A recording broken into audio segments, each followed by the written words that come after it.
Хүүхэд нас радио подкаст.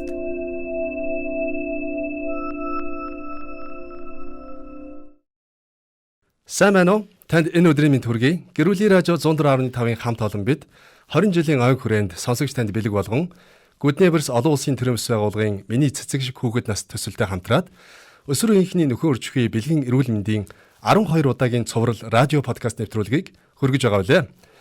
Хэрв та өсвөр насны хүүхдүүдтэй эсвэл өсвөр насны хүүхдүүдтэй ажилдаг бол анхаарлаа нааш нь хандуулаарай. Бид өмнөх дугаар дээр өсвөр үеийнхний гоо сайхны талаар ярилцсан бол өнөөдрийн дугаарт өсвөр үеийнхний хоолтын талаар хүрэх гэж байна. Ингээд өнөөдрийн зочноор бол Баян Зүрх дүүргийн эрүүл мэндийн төвийн өсвөрийн эмч Сумья хүрэлцэн ирсэн байна. Ингээд миний цэцэг шиг хүүхэд нас радио подкаст нэвтрүүлгийн 5 дахь дугаар танд хүрч байна. За танд энэ өдрийн мэнд хүргэе. Өнөөдрийн мэнд хүргэе. За бид өнөөдөр өсвөр үеийнхний хоолтын талаар ярих гэж байна. Тэгэхээр өсвөр үеийнхний ерөн хүүхдүүдийн хоолтын онцлог гэж байдаг баг тийм ээ. Тэгэхээр энэ талаас яриагаа эхлэе.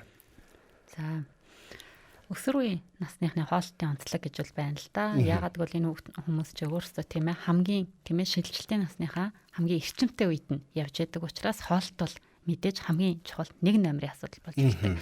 Энэ үед бэлгийн гормон буюу бэлгийн божилтын эхний үе шинж тэмдгүүд илэрч эхэлдэг. Энтэй холбоотойгоор бол тухайн хүүхдэд бие махбодын маш их өөрчлөлтүүдийг бол гарч эхэлдэг байгаа. Тэгэхээр энтэй нь уялдуулаад заавал хоолтын онцлог гэж бол гарч ирдэг. Тухайн хүн тийм ээ өмнө нь хүүхэд наснаас одоо том хүн рүү шилжилтийн үе дээр очсон байгаа учраас бол энэ үед бол хоолтын горин болон тухайн хүүхдэд хэрэглэгдэг хоол хүнсний бүтээгдэхүүний хэрэглээ хэд дахин нэмэгдэж орж ирдэг байна. Аха. Тэгээ ер нь өсвөр насны хүүхдүүдэд ер нь ямар хоол хүнсийг сонгож хэрэглүүлвэл ер нь зөв бай. За өсвөр насны хүүхдүүд бол ер нь голцоо ямар хоол хүнс гэхээс илүү тийм ээ хоолт нь ямар дистралтай байх ёстой гэдгээ анхаарах хэрэгтэй байдаг. Яагаад гэхээр хүүхдийг тийм ээ өсвөр насны хүүхд ер нь эцэгчүүд юунд илүү алддаг вэ гэхээр хүүхдийг бага байхад нь илүү их анхаардаг мөртлөө яг шилжилтийн насанд нь хүрээд ирэнгүүд нь орхичихдаг.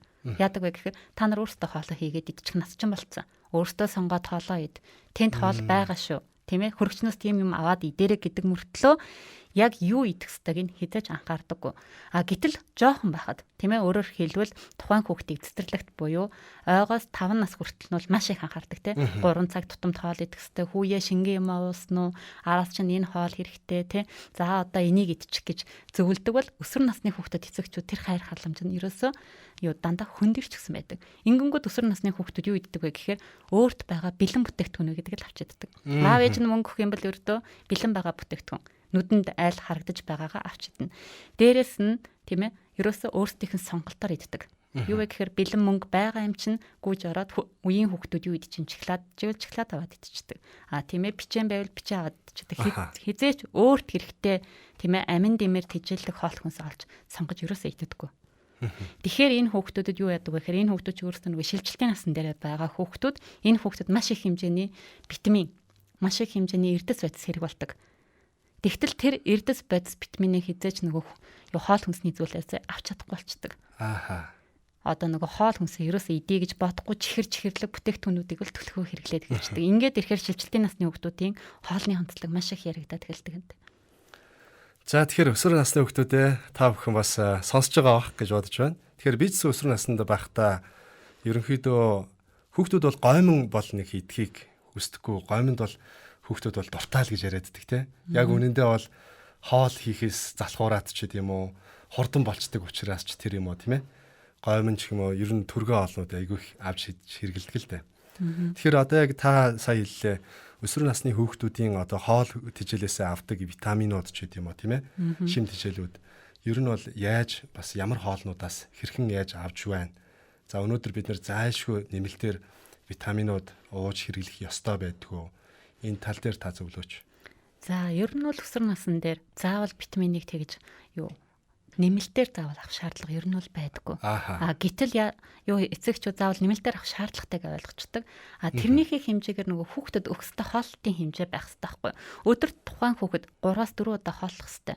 Шинэ ногоо тийм ээ хүнсний бүтээгдэхүүнээр хооллох хэрэгтэй байдаг бол тэрний оронд нь хүүхдүүд юу иддэг вэ гэхээр чихэр, чоколад, бичэн тийм ээ. За бүр аргаа ядлаа гэхэд энгийн юу руу ороод тийм ээ төцрөө оронгуудаа пиршгэ одоо нөгөө мантон бууз тий эднэрийг аваад идчихдэг. Эсвэл бэлэн гомь, арай хурдан гэд ч юм уу тий. Ингээд идчихэнгүү тэрэнд байгаа эрдэс бодисууд хүний биед хэрэгтэй юу гэвэл тэнд байгаа хүнсний бүтээгдэхүүн ерөөсөө хүний биед хэрэггүй. Гэтэл шилжилтийн насан дээрээ тийм ээ тухайн хүүхэд чинь өөрөө тийм үү маш хурдтай эрчтэйгээр өсөж байж чаддаг. Гэтэл тэр хэмжээний өсөж байж байгаа мөртлөө тэр хэмжээгээрээ өөртөө витамин авч чадахгүй л байгаа бол тэр хүүхэд нөгөө тураалдаа орно. Нөгөө хоолт ижилгийн дутагдaltaа орно. Тэгэл тийм ээ амархан ядарна, ой тогтоолтон муудна, тийм ээ. Дээрэс нь хөгжлийн дутуу хөгжилтэй болох ч юм уу тийм. Иймэрхүү асуудлууд яригадаад эхэлдэг байхгүй. Тэнгүүд эцэгчүүд энэ дээр юунд анхаардаг вэ гэхээр энийг чи бид нар хангалттай л хоололдог. Хангалттай хоололдог байхгүй. Би мөнгөөгөө явуулчихдаг. Өөртөө ч хоол идчихдэг. Гэтэл юу идэж байгааг нь эцэгчүүд юус анзаардаггүй. Тийм ээ. Эрзэнийн чихэр гүйчж бол идчихэж जैन. За өдөрж өлөө даана гэж тухайн хүүхдүүд тийм ээ. Тухайн тийм ээ цайны газар юу байна тэрийг л авч иддэг. Хэзэж өөрт хэрэгтэй. За энэ нэг надад хэрэгтэй юм шүүгээ махан хоол аваад идчих жоохт ер нь л том ховортой. Их айхтар зүйл байна. Тэгэхээр юу ихээр эцэгчүүд та бүхэн бас нэлээд бас гайхчихж магадгүй надтай адилхан тийм ээ. Тэгэхээр ер нь өсвөр насны хүүхдүүдийн хоолтын онцлог гээд энэ дээр бид нэр төдийлөн тусгайлж нэг авч үздэггүй байсан юм шиг надад санагдчих байна л да. Юу гэхээр бид нар за бага наснд нь одоо нөгөө чихэр бичээ янз бүрийн мэдх юм бол шүдэнд нь муу гэж ярьдаг.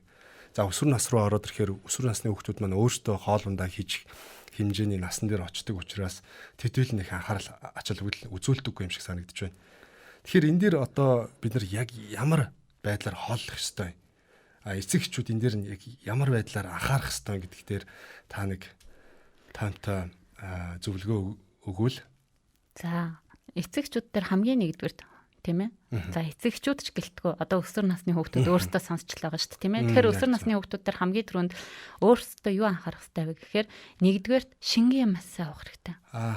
За энэ шингэн юм дотор юу ордог вэ гэнгүү шингэн юм уу гэнгүүт хүүхдүүд ундаа тийм ээ. Одоо нөгөө газтай газ ундаанууд хэлдэг. Гэтэл шингэн юм гэдэг чинь өөрөө тийм ээ чиний бие махбодыг тэтгэж байгаа тэр усыг тийм ээ өөрөө тэр бүрдүүлэх хэрэгтэй байдаг. Гэтэл тэрэнд нь юу орох хэрэгтэй вэ гэхээр зүгээр сайхан цай ууж болж байна. Ногоон цаанууд байж болж байна. Тэгвэл эсвэл зүгээр нэрмэл ус уусан ч болно шүү дээ. Тийм ээ.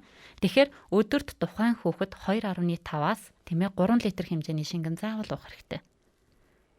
За энэ шингэнийхээ дараа хүүхэд юу авах хэрэгтэй гэвэл өглөө заавал хоол идчих хэрэгтэй. Нэг ширхэг өндөгч байсан хамаагүй. Тийм ээ. Өглөө яадаг вэ гэхээр хүүхдүүд унтаж гад босонгодоо ердөө өлөн хичээлд явчихдаг. Тэгэл үдийн цайны засварлагаанаар л нэг юм олж иддэг. За мөнгөтэй хүүхдүүд нь л олж идэнэ. Мэдээж мөнгөгүй хүүхдүүд нь л тийм ээ олж идэх нь төдийлөн юу ахгүй. Гэтэл одоо Монголд хоолны үн хэд байгаа вэ?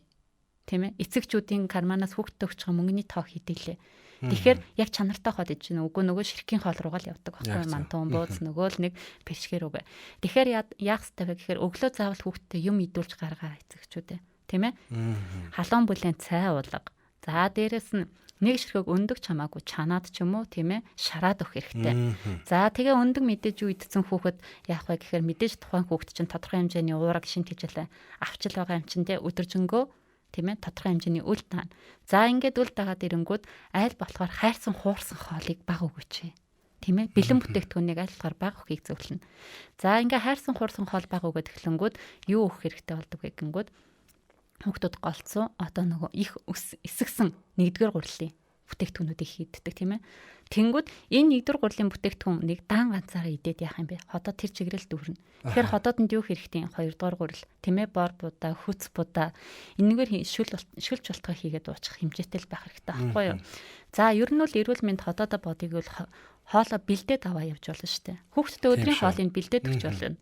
Тийм ээ эцэгчүүд нь өөрсдөө өдрийн хоол одоо гадуур энэ тэндгүүл өдрийн цайны юу сав суулга зөндөөл байна. Тэгэхээр тэр савыг аваад хүүхдэд яагаад өдөр нь хоол бэлдээд өгч болохгүй хаа. Зүгээр далах сайхан тийм ээ зүсээд тэрэн дээр нь өндгийг бэлдээд за өндөг бэлэн байхгүй зүгээр сайхан мах энгийн мах өглөөдөө хураал хийгээд өгчөж болно. Энд ч л тухайн хүүхдийн өдрийнх нь хоол хэрэг сайхан гацж байна. За мөн луун байна. Байцаа байна, брокколи байна. Энгийн одоо хүнсний нарийн ногоонууд гэж ярьдаг тийм ээ. Энэ хүнсний нарийн ногоонуудаар тийм ээ хүүхдтэй хөнгөн салат хийгээд бас өгчөж болж байна. Тийм байх шүү. Тэ? Тэрий чин бэлэн аваад явхад л амар штэ тий. Өглөө утгалаа нөгөөтгөө аваад явуулчих болно.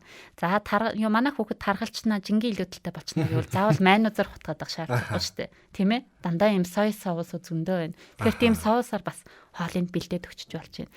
Хамгийн гол нь тухайн бүтээгдэхүүн шин байх хэрэгтэй. Тийм байх шүү. Шинэ бүтээгдэхүүнүүд.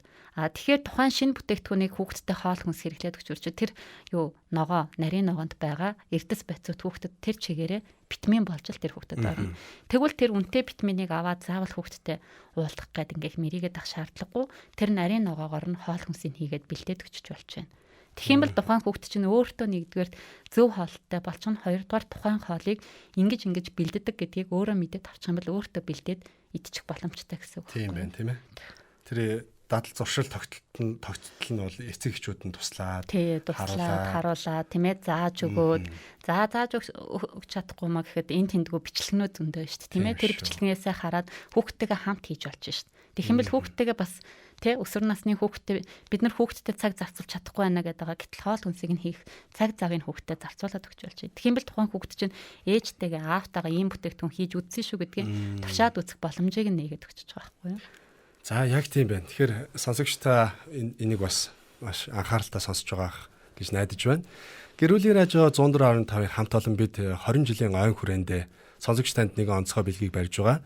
Энэ маань юу гэвэл Good Neighbors олон улсын төрөмс байгууллагын миний цэцэг шиг хүүхэд нас гээд төсөлтөд хамтраад өсвөр үеийнхний нөхөн өржихүй бэлгийн эрүүл мэндийн 12 удаагийн цуврал радио подкаст нэвтрүүлгийг хөргөж байна. За өнөөдөр бид 5 дахь удаагийн дугаараараа өсвөр үеийнхний хоолтын талаар ярьж байна. Тэгэхээр өнөөдөр манай нэвтрүүлгийн хамарт бол зочны хамарт Баянзүрх дүүргийн өсвөрийн эмч Сумья оролцож байна.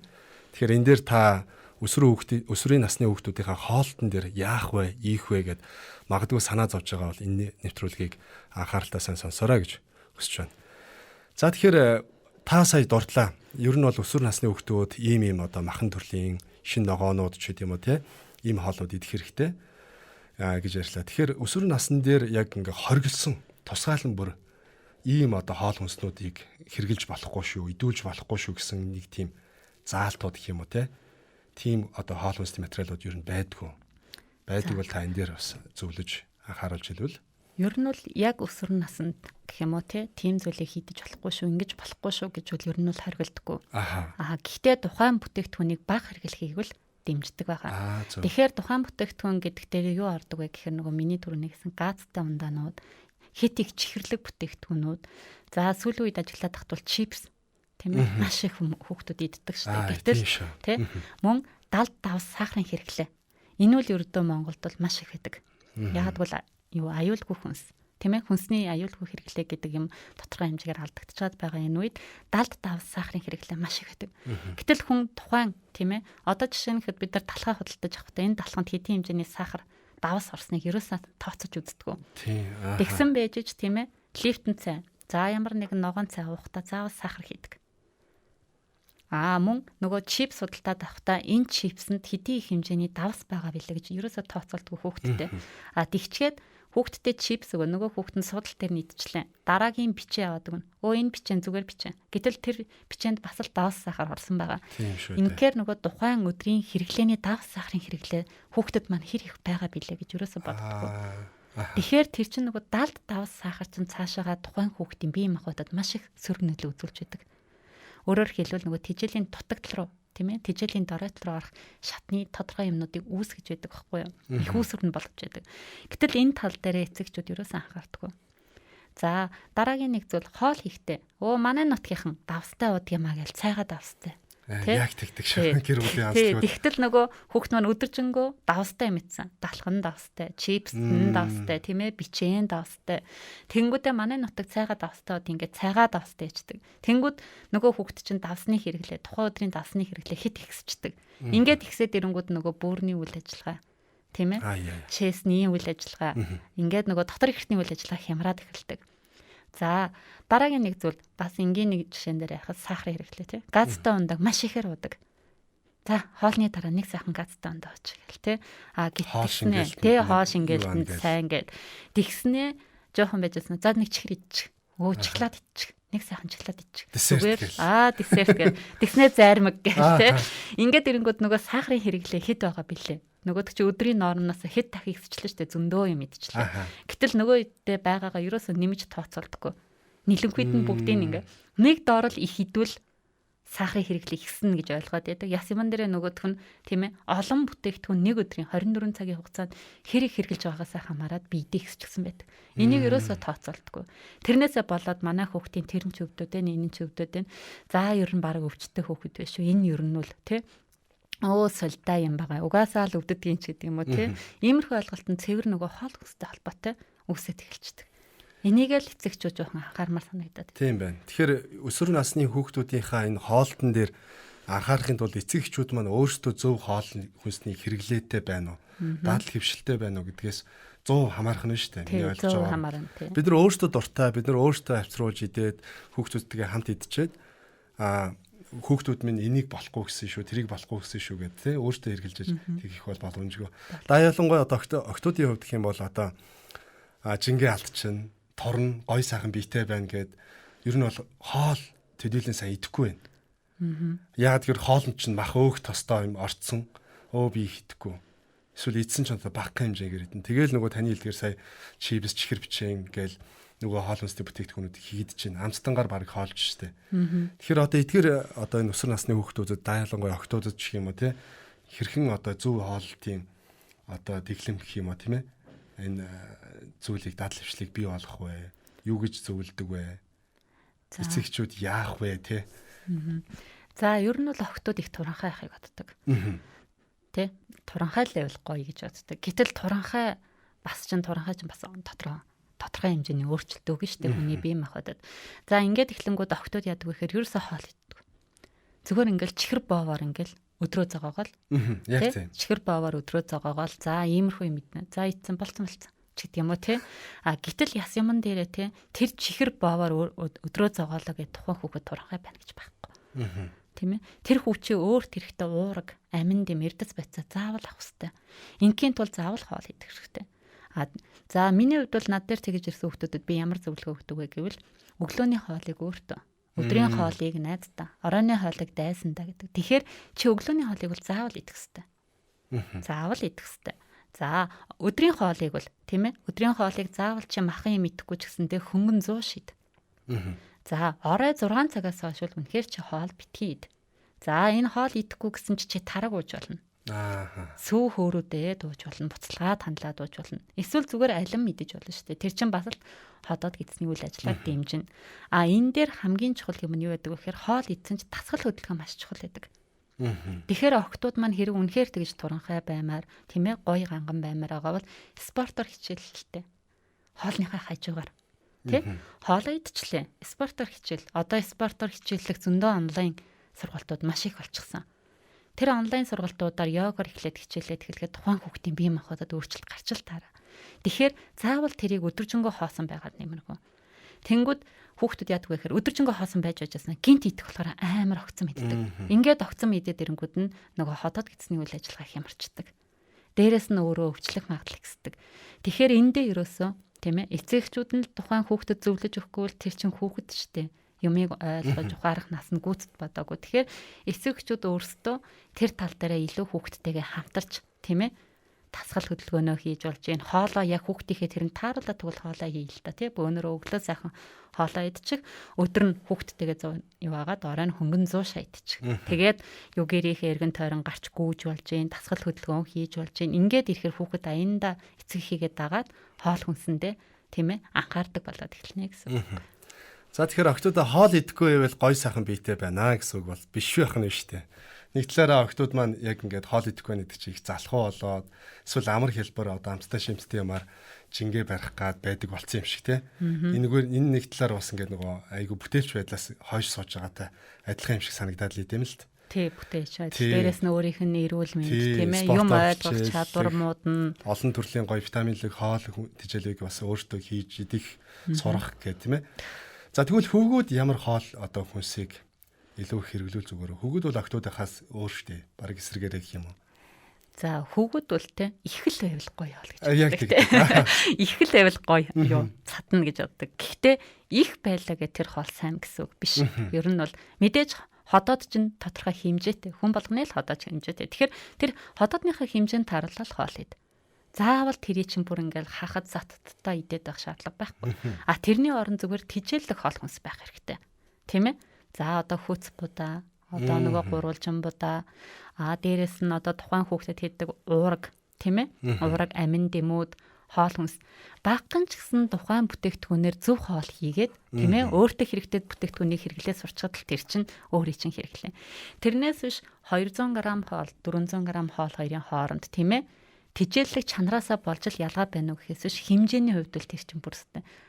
Тухайн хүний биед бол асар хавтай. Хит их хитруулж идэнэ гэдэг бол буцаагаад бас өвчний үр урхай болно. Тэгэхээр эрэгтэй хүүхдүүдэд зөвлөхөд хоолны хэмжээ чухал биш.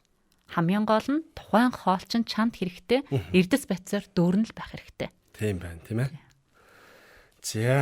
За баярлалаа. Тэгэхээр өнөөдөр бол бид өсвөр насныхны хоолтын онцлогийн талаар маш чухал одоо сэдвээр хөндөж ярилцлаа. Эцэг эхчүүд бид нар төдийлөн сайн мэддэггүй, оошоодөггүй, анхаарал хандуулдаггүй ийм сэдв байна. Тэгэхээр энэ бол өөрөө маш чухал сэдв байна шүү. Эцэг эхчүүдээ, өсвөр насны хүүхдүүдээ, охтуудаа энэ дээр анхаараарай гэж хэлмээр байна. Ингээ өнөөдөр бид гэр бүлийн радиогийн 20 жилийн ойн хүрээнд сонсогч танд нэгэн онцгой бэлгийг барьж байгаа нь өөрөө Good Neighbors олон улсын төрөмс байгууллагын миний цэцэг шиг хүүхэд нас төр төсөлтөй хамтраад өсвөр үеийнхний нөхөн үржихүй бэлгийн эрүүл мэндийн тухай 12 удаагийн цуврал радио подкаст нэвтрүүлгийг хүргэж байна. Тэгээ өнөөдөр бид 5 дахь дугаараа өсвөр насныхны хоолтын онцлог гэсэн сэдвээр одоо Баянзүрх дүүргийн өсвөрийн эмч Сумьятай хамт хүргэлээ. Та энэ талаар дэлгэрэнгүй мэдээллийг авахыг хүсэж байвал Good Neighbors олон улсын төрөмс байгууллагын нийгмийн хөгжлийн албаны мэргэжилтэн болортой 70 14 41 22 утсаар холбогдсон мэдээлэл авах боломжтой. Ингээд дараагийн дугаараар иргэ уулзтлаа. Түр баяр та.